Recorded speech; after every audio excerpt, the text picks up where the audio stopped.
Okay, I'm in the apothecary today, and here's the behind the scenes mess that I usually keep off camera, which is all sorts of bits and bobs that are there being processed. And I came across one of the most complex formulas that I've ever made, which is one of the most famous classical formulas of the West. And I thought I'd tell you the story of it. It's an incredible story. It's a story about shamans. It's a story about Rome. It's a story about poisons. It's a story about so much, right? And the reason I want to share it with you is because it's also a story about the lost law of the Western herbal medicine tradition. So herbalists these days have some knowledge of the individual herbs that comprise the Western tradition, but they have no knowledge of the formulas that were developed, right? And this is an incredible loss because each of the great traditions in Tibet and Mongolia and India and China, they have all their knowledge of the individual herbs, but they also developed over thousands of years these formulas without which the tradition doesn't really make sense so much. In China, there's Sejunzatong and Liuwe Dihuangwan, and in India, there's Triphala and Trikatu, right? And in the West, we had all of these formulas, these exquisite, incredible formulas, but the king of these formulas, the absolute pinnacle of these formulas, is called Teriaka, right? It's also called Mithradatium, and it's called Mithradatium after the legendary poison king, Mithridates, right? So I'm going to tell you his story, right? And so Mithridates was one of the enemies of Rome, and alongside Hannibal, he was probably Rome's greatest threat, right? And he rallied the Eastern Roman Empire's opposition towards the tyranny of Rome as he perceived it, right? And so Mithridates was Mithridates the sixth, and his father was Mithridates the fifth, right? And he, as a young man, his father was poisoned, right? And his father was poisoned, it appears, by his mother and by his brother. And so after this famous poisoning of his father, Mithridates, with a couple of loyal young men, left his family home and went into the wilds for a period of 7 years, where he and his small band of followers existed as refugees, as fugitives, as guerrillas, trying to keep the young Mithridates alive because of this terrible plot by his mother and his brother, right? And so whilst he did this, because his father had been killed by poison, and because perhaps they had tried to kill him as well by poison, then he became fascinated with poisoning and with antidotes, right? And so he started this process of research into all of the known poisons of the ancient world. And in doing this, he experimented upon himself, right? First off, he experimented upon himself. And so he's the one that we get the classical name of Mithridatism. And Mithridatism is the process of developing immunity to poisons through low dose and repeated exposure, right? And so you've heard of this concept, right? Building up a resistance to a particular poison, the same way we build up resistance to alcohol or cannabis or all sorts of other things, right? And so he started this process, and he lived in the wild, and he had this incredible experience. And then he came back, and he, with his loyal followers, he took back the throne from his evil mother and his evil brother, right? And so he became Mithridates, the king, the poison king, as he was known, right? And so then once he had access to all the resources of his kingdom, then he continued his research. And so he continued his research now not only upon himself, but upon criminals of the state. And he would poison them. He would give them these terrible poisons and then try to save them with these apparent or renowned antidotes, right? And so he found out what worked and what didn't by these large scale, often, I mean, just generally ethically dubious experiments that he conducted, right? And we're talking the 2nd and 1st century before Christ at this point, right? So, you know, like Rome is a strong and huge power at this point. And so he continued his research. And part of his research involved getting knowledge from these shamans, these Agari shamans. And these Agari shamans were, they had their own empire. They were from all the way over to the western corners of China and the Altai Mountains, all the way across to Eastern Europe, these nomadic, horse-riding, fierce people, right? And they had this rich, incredible shamanic culture. And they did all sorts of things. They were experts in trance states. They were experts in breath work through their working with the wind, right? They would work with the subtle winds of the world, right? To be able to enter into altered states of consciousness. But they were also experts in poisons, right? And they would poison their arrows. They would provide, the Agari shamans would provide poisons for the arrows of the Agari warriors, right? And you really want to think of them like Genghis Khan's, you know, hordes of horse-riding warriors, right? These nomadic people that had this shaman class, this priestly shaman class at the center of it. And they were renowned, and the Greeks record all this stuff about the expertise of the Scythians. And so Mithridates collaborated with them. I think it was underneath duress and probably underneath torture as well.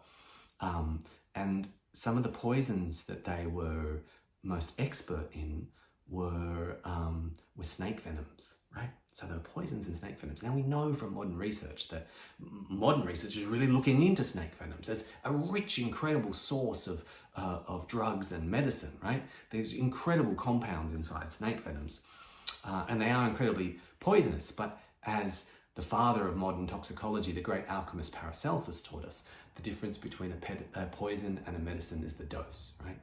He said, all is poison, nothing is poison. All is medicine, nothing is medicine. Only the dose maketh the difference, right? And so these Agari shamans were expert in poisoning and experts in antidote, right? They were also experts in the Agari mushroom, the agaric mushroom, which I think the name may be connected to, I'm not sure. But this is the toadstool red mushroom that the Smurfs dance around underneath. It's a potent entheogen, right? It's a psychedelic mushroom. And it looks a lot like death cap mushrooms, which is why a range of people die from it. So it has this association as a poison as well. And so they were experts in that. They were experts in snake venom. They were experts in the fly agaric mushroom.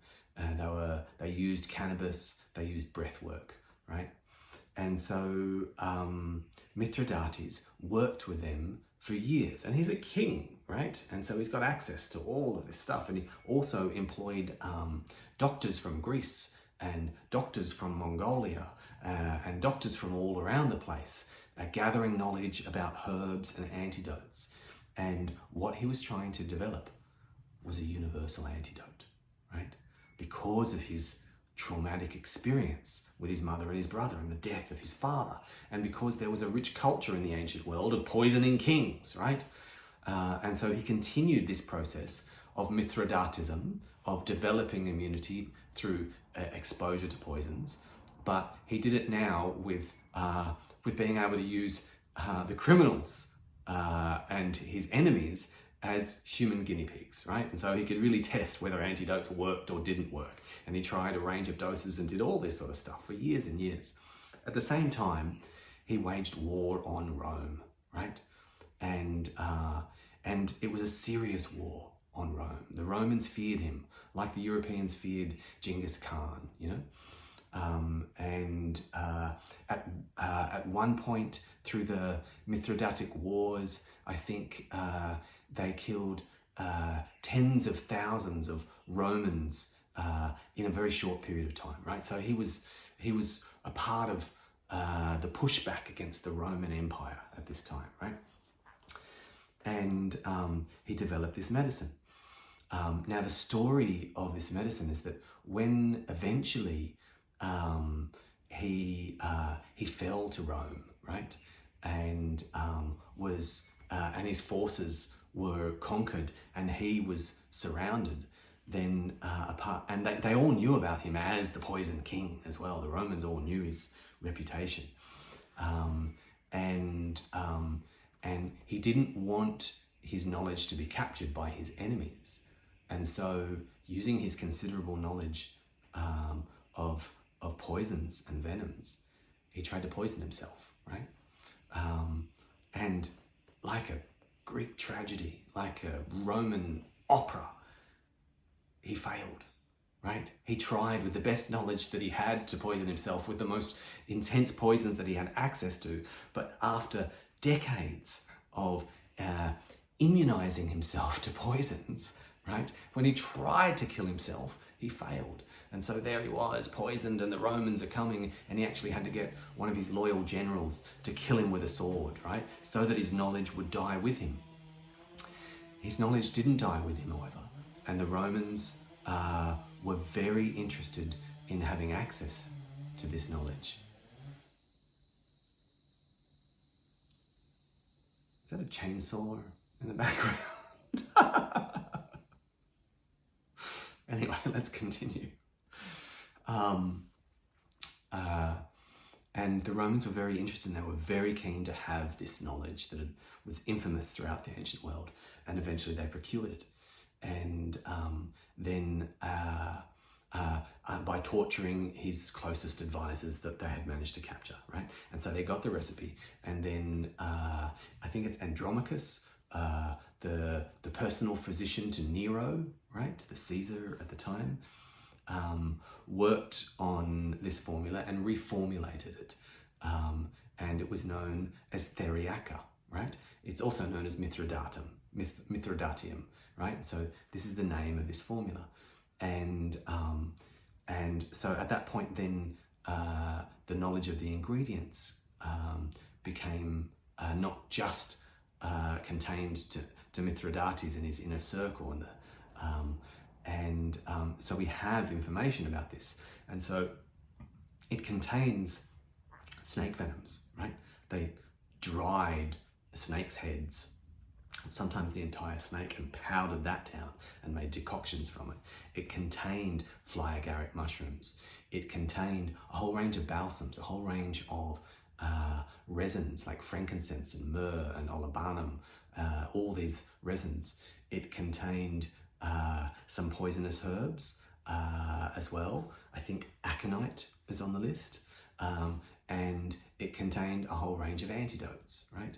It contained precious herbs like saffron. It contained licorice. It contained a whole bunch of spices, right? So he had access to the pharmacopoeia of India and China, as well as the pharmacopoeia of Greece, right? He had this incredible access to the knowledge of a range of traditions. And so then the Romans started to make this medicine, and it became one of their treasures, right? The Universal Antidote. Who wouldn't want a Universal Antidote? And the classical formula has 64 ingredients, right? It's this huge formula. And the essence of it is that it contains small doses, very small doses of poisons or venoms, poisons and venoms, alongside larger doses of antidotes and herbs in general that fortify and strengthen the various body systems so that one could survive a serious attempt on one's life through poisoning, right? So it's this huge formula, and its knowledge was still jealously guarded for a whole bunch of time, and it continued to be made all the way up to the 19th century, right? This incredible formula. This is the formula. If you know of a formula from Ayurveda, like maybe you know Triphala, or maybe you know the great tonic, the Rasayana tonics of India, Chyawanprash, right?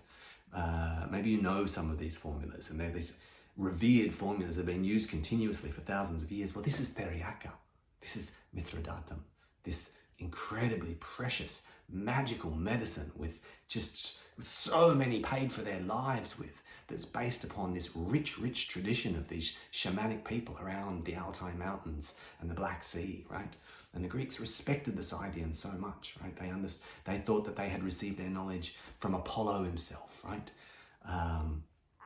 And so this formula was legendary, and it was traded across the ancient world. The Chinese bought tons of it. They imported so much of it. They found it effective, and they revered it. The Tibetans and the Mongolians did as well, right? And so it was traded across the ancient world, and it was made in these large batches, and it was an incredibly complex process to make, right? Because each of these herbs needs to be extracted in different ways, and they need to be gathered from the four corners of the earth, right? This combination of herbs. And it's a hideously complex formula. There's 64 ingredients, right? It's like, wow. And now its knowledge is extinct. And I haven't yet met a Western herbalist who even knows of Theriaka, right? Let alone who's tries to continue that tradition in some way. And so when I discovered all of this, when was it, 2010, right, 15 years ago, then I started on my own epic hero's quest. And I started reading and researching everything that I could about Mithridates and Mithradatium and the Theriaka and the Scythians, right? Because we live in a poisonous world, right? We live in this world where toxicology is a major concern. And whilst the Eastern tradition is all like focused on these adaptogens that adapt the HPA axis, the hypothalamus pituitary axis, that tonify sexual essence and life force to enhance longevity, and that's the strength of Chinese medicine in particular, right? This knowledge of this kind of herbs. Well, Greek medicine was much more concerned with taint, with spirit being spiritually tainted, right? And how to cleanse one's soul, right, through catharsis and all these processes, but also through the poisoning of poisonous environments, miasmas, like swampy environments where noxious fumes would come off and make people sick, right? That we now understand as diseases like malaria, but which, thrive in those swampy environments, but were understood to be sort of these fumes that come out of the earth at the time. And so they were really focused on antidotes, right? And so it's an important part of the West tradition. And so this whole piece that we modern herbalists now understand as alteratives, I've come to understand that they are, when I went on this epic mission at the same time, parallel, for where are the adaptogens of the West? Where are our ginsengs, right? And I looked through our pharmacopoeias, and it's like, oh yeah, we've got Angelica, and we've got Elecampane, but they don't, they're chi tonics rather than jing tonics. They don't tonify essence. They're not in the same category as these herbs like reishi and ashwagandha and cordyceps, that are from China, Tibet, India, Mongolia. But what we had were all these medicines to help us, metabolic adaptogens, right? Rather than life force adaptogens, adrenal adaptogens, nervous systems adaptogens. We've got just as many adaptogens, but they adapt us to the poisonous world. They help with our metabolism to be able to cope with all of this. And this is the genius of the West. I came to understand this. So this search of looking for the missing adaptogens, and this search of understanding Theriaca, Mithradatium, then it helped me to understand some of the genius of the West, right? And why we seem to be missing these other kind of herbs. And we were, but we had our own genius around this. And Theriaca is the sort of culmination of that culture of the West that went all the way across to the Scythian shamans about how to survive poisons, right? How to survive being tainted in soul and body, right? And so, of course, I read scholars saying, who can even, classical scholars and modern scholars saying, what kind of mind can even conceive of how to create a balanced formula with 64 ingredients? It's just too big, right? And so I beat my head against this for a long time, until through my knowledge of the way in which Chinese herbalists to this day, like through the COVID pandemics as well, would use formulas, whole formulas, as herbs, right? And so they would use a formula that would have, like 6 to 8 ingredients, and then they would combine it with another formula that had 6 to 8 ingredients to create a whole new formula. Sometimes they would use 3 formulas like this. And so you'd have these formulas that seem to us as like, how can you make a formulation with 21, 25, 27 herbs, right?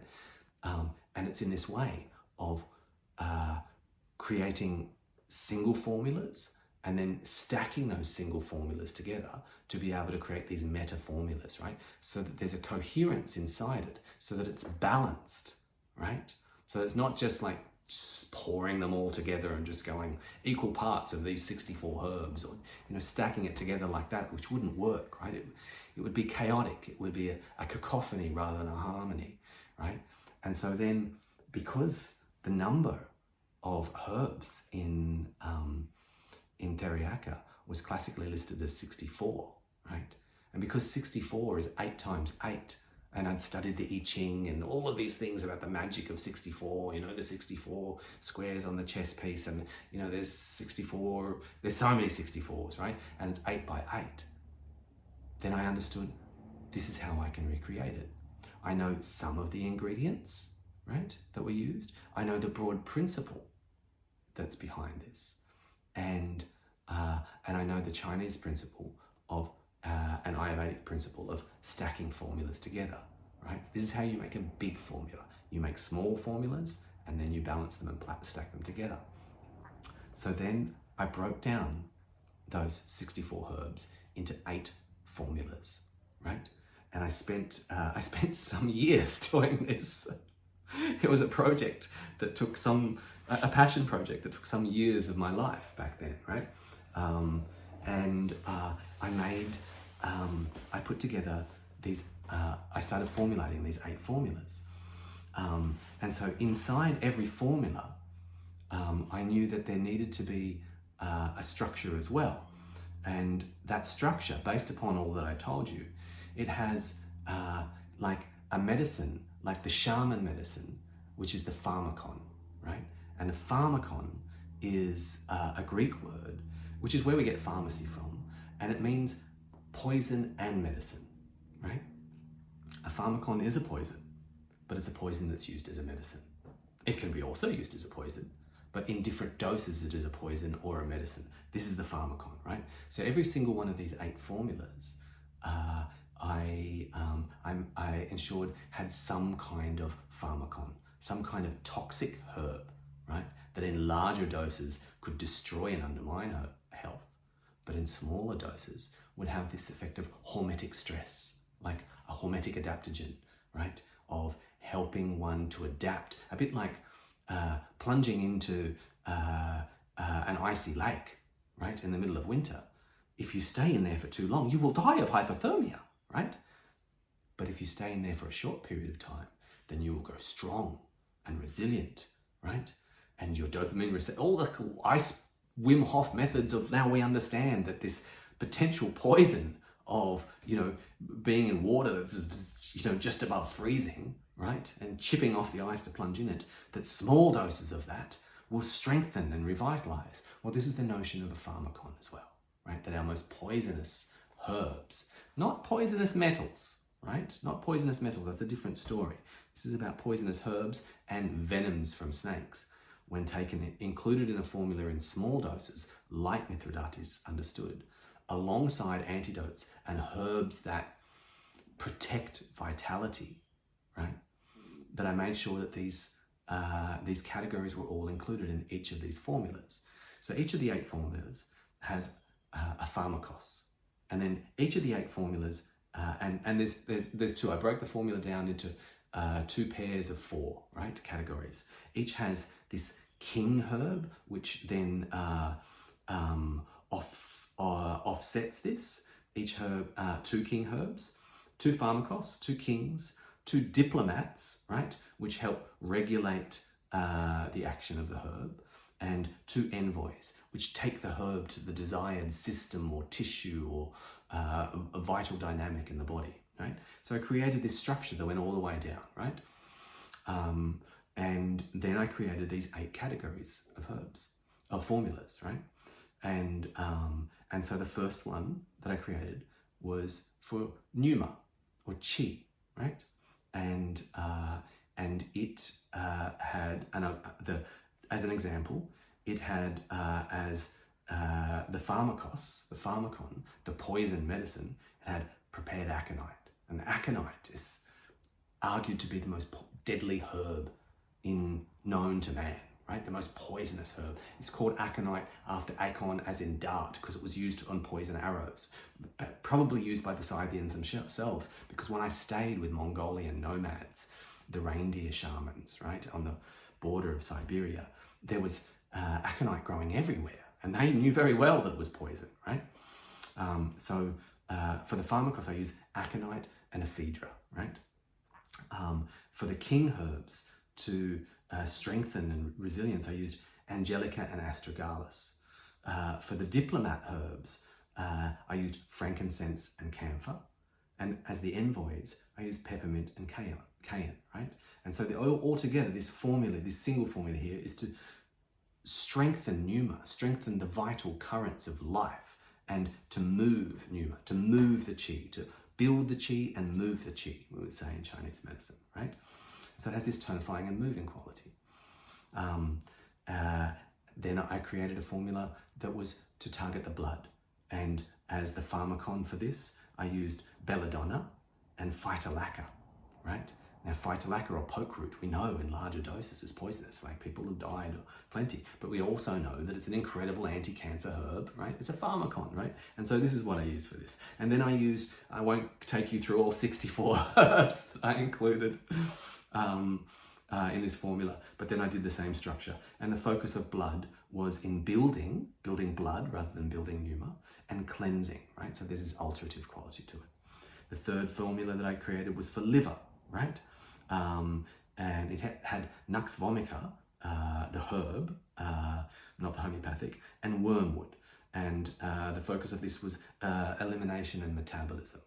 The fourth formula I used was for fire, for Agni, right? The vital force, the innate heat, the Greeks would say, to make sure that this was nourished, to stimulate and circulate, right? And so I used agaric. I went and picked fly agaric mushrooms in my local area at solstice, which is when they grow. You know, with my children, we went and picked these gorgeous red and white, incredible mushrooms, and I tinctured them. It also contains saffron and cinnamon and calendula and prickly ash, a range of formulas, right? The fifth one was for marrow. And by marrow, we could also say like sexual essence, like jing in Chinese medicine, or shukriya, right? And so these first four really have this metabolic focus, and the next four have a more subtle focus upon consciousness and vitality. And so this is a very tonifying formula, right? It needs to enter into those deepest layers, enter into the marrow. And so for the poison, I used conium, which I was growing at the time. And that was the pharmacon. And it also contained a whole bunch of those Eastern adaptogens, because I have access, like Mithradatius did, to a world of herbs, the best of herbs from all around the world, right? And so it contained antler and ginseng and ashwagandha and cordyceps and ganoderma and royal jelly and pollen, right? All of these exquisite, all put together in a very tightly formulated manner, right? For the sixth one, it was for life, right? To regulate and harmonize. And the pharmacon that I used for this was lobelia, the devil's herb of Thomsonian medicine, right? A New World herb, and mistletoe, right? This exquisite herb from the Celts. For the seventh one, it was for the heart, right? To equalize and fortify. And so it has this sense of the cordials of the West, these things that nourish not just cardiac muscle, but the heart as the seat of the spirit, as the seat of the thumos, the innate spirit of the human being. So the heart is the dwelling place of the spirit of consciousness in the West, as well as it is in the East. And so it has a whole range of medicines in it for that. And for the eighth one, it was for nous, for mind, right?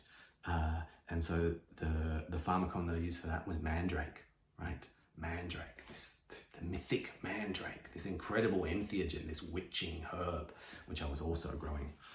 And then a series of other herbs that went with this as well, right? Including calamus root, right? Which is also a pharmacon. And in Ayurveda it says calamus scrapes mental poisons from the manas shrotas, the channels of mind, right? It's like, oh, it's perfect for this formula. And calamus was one of the herbs that was used in the traditional formulation. So there's about a third of the herbs in my formulation that were found in the classical formulas, and the other ones I've used the principles for. And so I made it. It took me years. But here, sweet friends, here is Theriaca, Mithradatium, right? This incredible medicine with this incredible history, right? It's a universal antidote, right? It nourishes the vital force and the spirit at its heart. It nourishes the organs of elimination and protection, right? And it provides this very small doses of herbs that in larger doses will harm. And that includes herbs like wormwood, right? And pokeroot, like I said. There's a whole range of these, like lobelia, right? Wonderful, safe medicines, some of them, but still pharmacon nonetheless. And so it contains all of those. And I share it with you now, right? I share it with you now, one, because it's a great story, right? It is a great story. You wouldn't believe it to hear about it. Like, what an incredible story. But two, as I think the master formula of the Western tradition, then it also inspires us to reconnect not just with the individual herbs of the Western tradition, but to connect with the great formulas that were produced through thousands of years of experimentation and use. Because Western herbal medicine, although Culpeper gave this revival of simples, right? Because he was the people's herbalist and he published the Hippocratic texts of Galenic medicine in plain English, much to the horror of his peers, right? He was ostracized and cast out from the College of Physicians for making this arcane secret knowledge available to all in the vulgar tongue of English. And he also upheld the English herbs, the common herbs, not these expensive things like saffron and calamus that you have to get from far away, but the herbs that were growing in the average peasant's backyard, right? That they could gather for themselves cheaply. And so he really lifted up this focus on simples, on single herbs. But through that time, and after that time, and from all of history, from this time, from the 2nd century BC, all the way through, then formulas, complex formulas, exquisite formulas, were also a part of the Western tradition. And so I want you to have a sense through hearing the story of this one formula, right? That passed through thousands of years of evolution because it took the Scythians thousands of years back to the Paleolithic to develop their knowledge, their complex knowledge of pharmacon, right? Of how to safely use snake venoms and things like this, right? And how to use them to poison, right? They were this liminal beings that were poisoners and physicians all rolled into one. So these formulas have taken thousands of years to develop. The knowledge of the individual herbs, yes, but the knowledge of their combination as well, right? And so in the West, we've forgotten this. Like we've forgotten that we have a European Ayurveda, right? Hippocratic medicine that is filled with mystery, that's filled with magic, that's every bit as sophisticated and incredible and soulful, right, as Chinese medicine and Ayurveda and Tibetan medicine and Mongolian medicine. And I can say this because I'm a doctor of Chinese medicine who has studied Ayurvedic medicine and been to the Tibetan Medical Institute on 3 different trips and studied with at the Mongolian university's traditional medicine department and seen this done, seen these traditions, right, firsthand, and seen how rich and incredible they are. But through half my practice now, I've been looking at revitalizing and rediscovering my own medical tradition, right? The European medical tradition. And when I look around and I see naturopathy and how it's practiced today, and its incredibly shallow understanding of herbs, right? Incredibly shallow understanding of herbs, and its complete illiteracy in its own tradition. If you would ask a naturopath or a Western herbalist, what's a melancholic condition in Hippocratic medicine? You know, what's a caloric difference between a choleric fever and a sanguine fever? Any of this stuff, they won't know. If you say, what's Vata, Pitta, Kapha? They might know, right? What's kidney chi about? A herbalist or a naturopath might have something to know about the traditions from the East, but they have no knowledge at all. Even how to say chi in European tradition, right? Pneuma, right? Even to understand the yin and the yang of the innate force and the radical moisture, right? This yin and yang, these incredible concepts, right? And so in unfolding this story of this formula, I really also want to unfold the story of this exquisite, and now in European countries, extinct tradition of Hippocratic medicine. Extinct in Europe, in America, in Canada, in Australia, in England, in France and Germany, extinct, but still alive in the Middle East, right?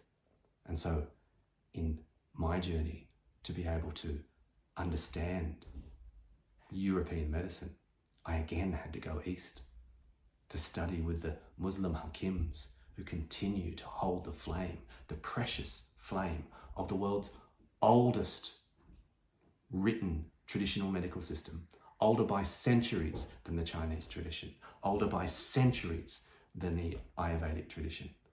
When the Chinese tradition had no concept of meridians and qi, right? When we look at the Ma Huangdui tombs, you know, like 130, 150 years BC, right? At that point, they don't have qi medicine at that point. So Chinese medicine, as we understand it, is younger than that.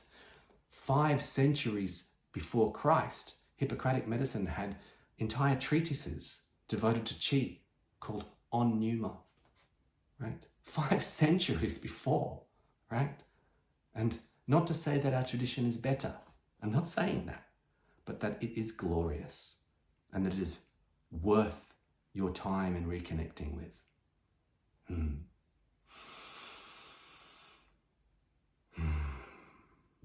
that's all I have to say about that.